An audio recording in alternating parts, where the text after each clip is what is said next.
welcome to the Taste Buds podcast recipe video. This is the recipe segment of our podcast. We'll be making them here. Today I am making a carrot cake banana bread. It's a bit of a kitchen sink sort of recipe. I'm moving soon, so I'm trying to get rid of all of my ingredients, so this one is kind of perfect for it. You want to start by gathering up all of your ingredients. So I've got my dry ingredients, so some of the flour, the oats, baking soda, things like that. And then the wet ingredients will be things like the mashed banana, which we'll get to. I know they don't look very pretty right now. And then some coconut oil, egg, things like that. So let's get started. Okay, so we're gonna start with our dry ingredients. So you want to get a medium bowl. And then we're gonna start with our flour. So I did wholemeal flour. That's just what I have on hand right now. You can use it, you can use pastry flour, you can use whole wheat pastry flour, which would probably be best for this one. I actually went ahead and used that and I blended it really quick just to get it a little bit finer and sifted it. So I've got 1 1/4 cup of that, 1/2 cup of oats, and then we've just got 1 teaspoon of baking soda, a teaspoon of cinnamon, if it comes out, and just an itty bitty 4th teaspoon of salt. There you go. Okay, and now we're just gonna whisk it up. I'm gonna set this aside, and now I'm going to work on my banana mash. I'm trying to get about 3/4 cup of banana, maybe about 1 cup. And I'm gonna use 3 medium-sized frozen bananas. Again, I'm moving, I'm trying to get all of the things out of our freezer at our house, so this is perfect for that. It uses a bunch of our frozen bananas. To do this, they're still frozen, so I'm going to run them under cold water, warm water, sorry, and peel the skin off, and then I'm actually gonna pop them in the microwave for maybe 1 to 2 minutes just to get them soft, and then it'll actually be super easy to mash. And I'm just gonna run it over these guys for 1 to 2 minutes. You'll be able to tell. It'll be kind of easy to peel it off. So it's been about 2 minutes, and I think they're about ready to go, so let's go peel these guys. Okay, so now you've got your banana, and you're just gonna peel off the skin. It should be pretty easy and soft feeling, so yeah. I'm gonna give these frozen bananas a quick go around in the microwave. All right, we're back. Let's get a fork and just go for it. This is also a lot easier to mash if you have a masher. Unfortunately, I do not. And a lot of my stuff is either not here in boxes, or we just haven't bothered to get it because we are moving soon. So I'm just doing the best with what I have. During all of this, I've actually preheated my oven as well. So it's at 350 degrees on bake. Okay, so that is nice and mashed if you want to look at that. There you go. Ooh, almost lost it. And now I'm gonna work on the carrots. So what I'm doing with the carrots is I've just washed them, and I'm just gonna use probably the bigger side of my grater and just grate them like this. And it's gonna take a little bit of time, but that's okay. Okay, the carrots are grated. Look at all that carrot. Oh my gosh, I don't know if you guys can see it as much, but look at that. Yes, that's awesome. So that's about 2 to 3 cups of shredded carrot. That's just 2 large ones, so that'll work just fine.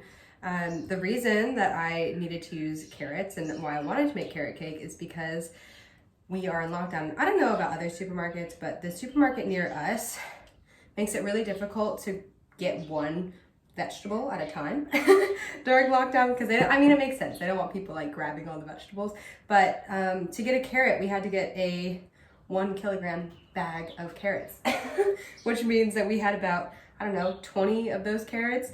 We're finally down to maybe the last 5, but still, I'm still like, we have carrot everything. So carrot cake it was for this recipe. So now that we've got our shredded carrot, going to just get the rest of the things together, and then we can mix together the wet ingredients.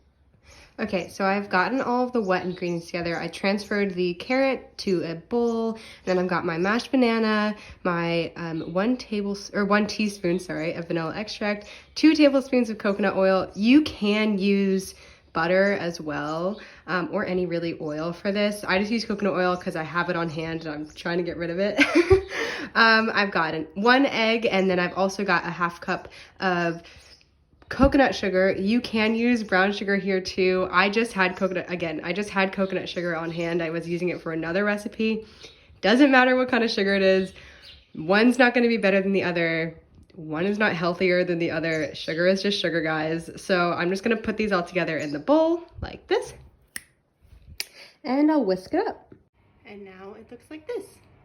Okay, so I've got my wet ingredients, I've got my dry ingredients. I'm gonna gradually mix the wet, or the dry into the wet. I always get mixed up, but it mixes better if you put the wet into the dry. So I'm just gonna do a little bit at a time.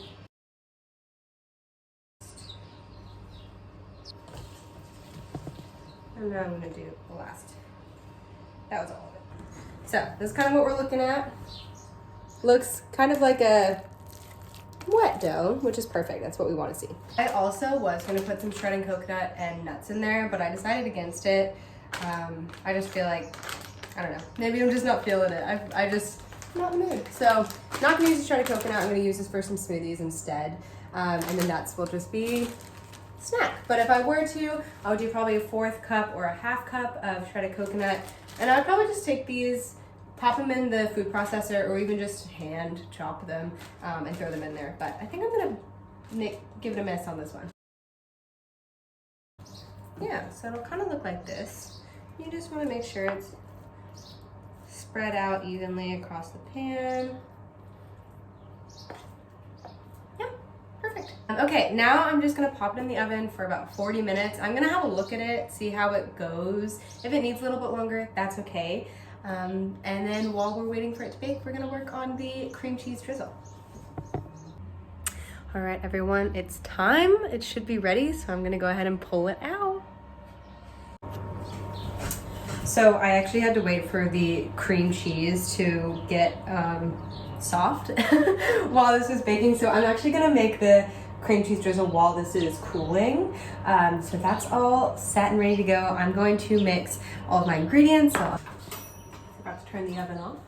That's gonna ring at me. My old oven, I still don't know how to use it. It's fine. Okay, so I'm going to mix this all up. I don't have an electric blender right now, so this is going to be not an electric blender, an electric mixer right now. So this might be a little bit of a journey, but that's okay. So I'm gonna mix these all up. So yeah, the cream cheese is looking pretty good, pretty soft. And then I'm just going to gently mix in the milk and powdered sugar. So ideally, we would beat the cream cheese first, and then we would beat in the sugar. Like I said, I don't have my mixer, so I'm just going to use my whisk and just try to get it as soft as possible. We'll see how it goes.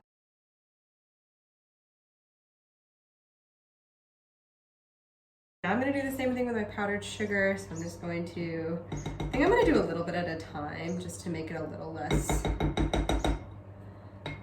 hard to mix. But we'll see how it goes. Again, we're in some uncharted territory here.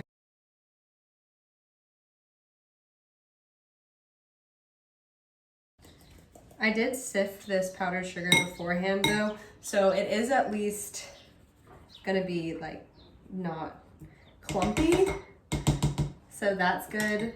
Okay, I'm going to add the teaspoon of vanilla extract to this, as well as, I think I'm just gonna do a little bit of the milk for now. It's looking like this at the moment, and it's actually looking pretty good, but I'm gonna just put a little bit of the milk in, see how we go. If we need to put more sugar in, that's fine too. So I'm gonna do maybe 2 tablespoons. I do want it to be like drizzly too. All right, so yeah, I do kind of want it to do that. Yeah, that's kind of nice. Cool. I would say I probably put 2 tablespoons of milk in there, not a 1/4 cup. Again, it's probably gonna be different if you're using a mixer, but that's okay. I am actually pretty happy with the way that this is coming out because it's nice and drizzly, and that's how I want it. All right, I'm gonna put just a dash of cinnamon in here just to add a little bit of flavor. So I've let my bread cool. It's looking good. It's looking a little bit dark on some of the edges, but that's okay. Tastes good, nice and crispy. Okay, so I'm going to try to drizzle this. We'll see how it goes.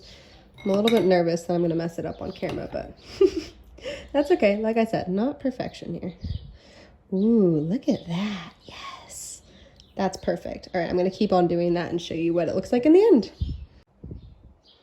All right, guys, what do we think? I'm actually obsessed with it. I think it's fantastic.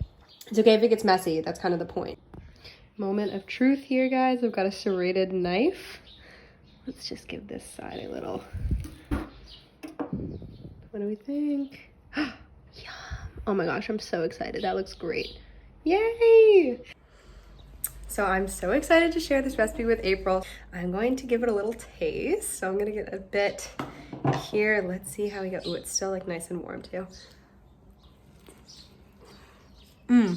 Oh my God. That's A+, that's so good. I'm so excited to share this recipe with you guys. Don't look at my dishes. Thanks so much for watching, and please let me know if you have any suggestions for recipes. And as always, please comment, like, subscribe, all that stuff. It really helps us out, and I appreciate it. Thanks, guys. Bye.